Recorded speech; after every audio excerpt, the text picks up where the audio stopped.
জাহাঙ্গীরনগর বিশ্ববিদ্যালয়ের কেন্দ্রীয় শিক্ষার্থী সংসদ নির্বাচনের খবর সংগ্রহ করছেন আমাদের সহকর্মীরা। প্রথমে কথা বলবো সাদিয়া চৌধুরীর সঙ্গে। সাদিয়া, ভোটার উপস্থিতি কেমন দেখছেন আর প্রতিদ্বন্দ্বী প্রার্থীরা নির্বাচনী পরিবেশ নিয়ে কি বলছেন, আমাদের বিস্তারিত জানাবেন। ওয়ালটন এখন দেশের সীমানা পেরিয়ে পৌঁছে গিয়েছে 50টিরও বেশি দেশে। ওয়ালটন, ঘরে ঘরে বিশ্বজুড়ে।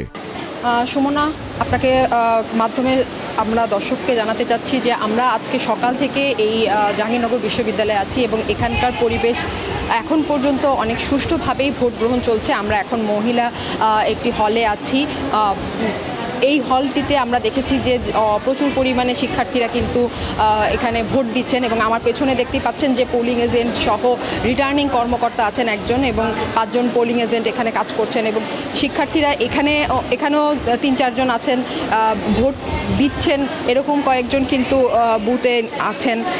এবং বাইরেও আমরা দেখেছি যে প্রচুর স্টুডেন্ট কিন্তু আসলে তারা লাইনে দাঁড়িয়ে আছে। এটা বুঝতেই পারছেন যে আসলে একটি উৎসবমুখর পরিবেশে আসলে এই ভোট গ্রহণটা চলছে, যেহেতু 33 বছর পরে একটি প্রতিষ্ঠান আসলে নির্বাচনের জায়গায় গিয়েছে। তো নির্বাচনের আসলে আমেজ একটা বড় বিষয়। এই পরিবেশটা আসলে আমরা সকাল থেকে দেখছি এবং মেয়েদের হলগুলোতে আসলে নিরাপত্তার দিকটা সবার আগে দেখা হচ্ছে, কারণ মেয়েদের যেই বিষয়গুলো তারা দেখছেন যে যাতে পুরুষ অনেকেই আছেন যা ভোটের যারা প্রতিনিধিত্ব করছেন তাদেরও যাতে এজেন্টরা সবাই নারী হয়, সেই বিষয়গুলো তারা খেয়াল করেছেন। এবং আমরা কয়েকজন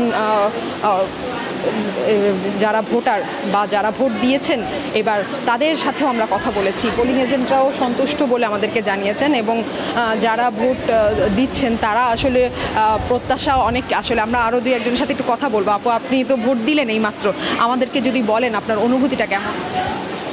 ভোট দিয়ে ভালোই লাগলো। আসলে আপনার প্রত্যাশা কি? এই এত বছর পরে আপনাদের বিশ্ববিদ্যালয়ে আসলে এত বড় একটা নির্বাচন অনুষ্ঠিত হচ্ছে, জাকসুর নির্বাচন, এইটাই আপনার প্রত্যাশাটা? আমার প্রত্যাশা যে নির্বাচন সুষ্ঠুভাবে সম্পাদিত হোক এবং তারপর স্টুডেন্টদের আসলে যে চাওয়া পাওয়া সেগুলো যেন আমাদের প্রার্থীরা পূরণ করতে পারে, এটাই আমি চাবো। এবং এই নির্বাচন যাতে চলতে থাকে আর কি, আবার বন্ধ না হয়ে যায়, রেগুলার চলতে থাকে, রেগুলারই জাকসু হইতে থাকে, এটাই চাই।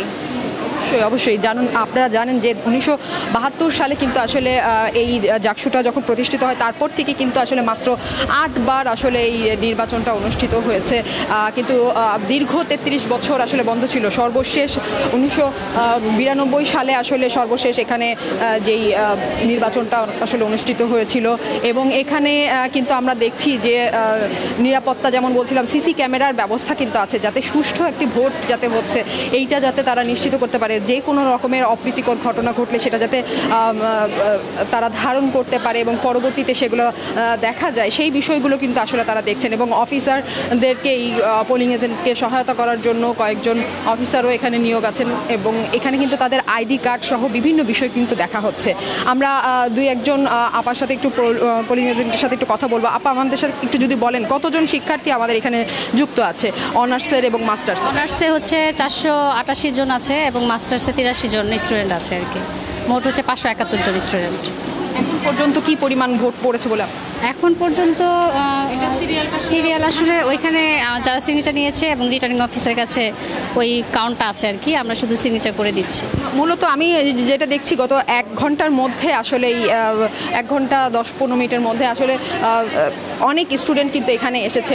একটু আগে আমরা যেটা দেখাচ্ছিলাম যে এইখানে কিন্তু আসলে ভোট গ্রহণ এখন পর্যন্ত সুন্দরভাবেই হচ্ছে এবং মহিলাদের যে হলগুলো আছে সেখানে আমরা দেখছি যে পরিবেশ কিন্তু খুব সুন্দরভাবে তারা মেনটেন করছেন এবং শিক্ষার্থীরা যাতে সুন্দরভাবে ভোট দিতে পারে তাদেরকে সিরিয়াল ওয়াইজ সেই ইনফরমেশনগুলো কিন্তু তাদেরকে নেওয়া হচ্ছে। আমরা এখানে কয়েকজন পোলিং এজেন্টের সাথেও কথা বলেছি, তারা কিন্তু আমাদেরকে তাদের বিষয় সম্পর্কে একটু জানিয়েছে যে তারা আসলে কী রকমের প্রত্যাশা চায় এবং কী ধরনের পরিবেশ তারা আসলে অন্য বুথগুলোতে দেখে এসেছে।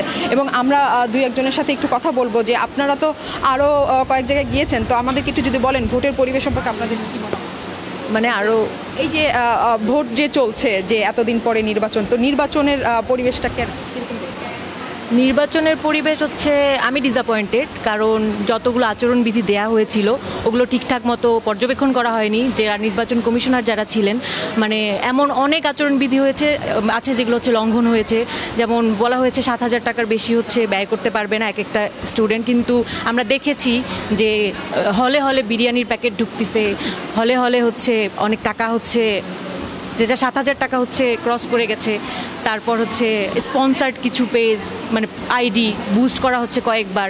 তো এগুলো আমার মনে হয়েছিল যে নির্বাচন কমিশনের আরও বেশি দেখা উচিত ছিল, সতর্ক থাকা উচিত ছিল যে তারা এই আচরণবিধিগুলো লঙ্ঘন করছে, তাদেরকে নোটিশ দেওয়া উচিত ছিল, তাদের প্রার্থিতা বাতিল করা উচিত ছিল, কিন্তু এসব কিছু হয়নি, যেটার জন্য আমি অনেক হতাশ, যেটা অনেক আনফেয়ার হচ্ছে বিষয়টা। মানে আপনার কাছে মনে হচ্ছে যে এখন এই জিনিসগুলো আসলে আরও বেশি পরিশীলিত হওয়া দরকার ছিল, যে যার কারণে আপনার কাছে মনে হচ্ছে আনফেয়ার। তো আপনি তো কিছুক্ষণ আগে ভোট দিয়েছেন, আপনার সাথে একটু জানতে চাচ্ছিলাম যে আপনার আসলে এই অনুভূতিটা কি? ভোট দেওয়ার অনুভূতি? হ্যাঁ, ভোট দেওয়ার অনুভূতি ভালো। আসলে দীর্ঘ 33 বছর পর জাকসু হচ্ছে, এবং আমরা আসলে অনেক দিন ধরে জাকসু নিয়ে কথা বলছি। এমন নয় যে এটা আসলে নতুন নতুন আমরা বলছি। আমরা ক্যাম্পাসে ঢোকার পর থেকে আসলে আমরা প্রায় সময় এখানে ওখানে অনেক মানে দেয়ালে টেবিলে অনেক জায়গায় চিকা, অনেক জায়গায় আমরা মিছিল করে চাইছি জাকসুটা আসলে। তো জাকসু আসলে অনেক দীর্ঘদিনের দাবির মাধ্যমে আসছে। তো একটা গণঅভ্যুত্থান পরবর্তী সময়ে এসে আসলে আমরা এরকম 33 বছর পর এরকম জাকসু পাচ্ছি, এটা আসলে আমাদের অনেক ভালো লাগছে। কিন্তু নির্বাচনটা যেন সুষ্ঠু হয়, এটাই আসলে চাওয়া। কোনো ধরনের যেন মানে রিগড ইলেকশন না হয়, সেটাই একমাত্র চাওয়া। এবং যারা যোগ্য তারাই যেন নির্বাচিত হয়, সেটাই চাওয়া। এবং তারা কি ধরনের কাজ করবে বলে আপনার? তারা কী ধরনের কাজ করবে বলতে আমার কাছে মনে হয় যে একজন প্রতিনিধি হিসেবে আমাদের, যেহেতু আমরা তাকে সবাই ভোটের মাধ্যমে নির্বাচিত করব, তো সেক্ষেত্রে আমাদের স্টুডেন্টদের, আমাদের শিক্ষার্থীদের যেই ধরনের দাবি দাওয়া আছে সেগুলো নিয়ে তারা কথা বলবে। কারণ দেখা যায় যে আমাদের শিক্ষকরা অনেক ধরনের অনেক কিছু আসলে আমাদের শিক্ষকরা অনেক নিয়ম তারা হচ্ছে আমাদের উপর চাপিয়ে দেন, যেটা আসলে মেনে নেওয়াটা কঠিন। তো আপনি মানে এই যে বিশ্ববিদ্যালয় একটা সুন্দর পরিবেশ, তো পরিবেশের একটা ব্যাপার আছে এখানে। তো এই পরিবেশটা আসলে তারা কিভাবে ডাকসুর প্রতিনিধিরা আসলে সুন্দর রাখার জন্য কোনো পদক্ষেপ নিতে পারে?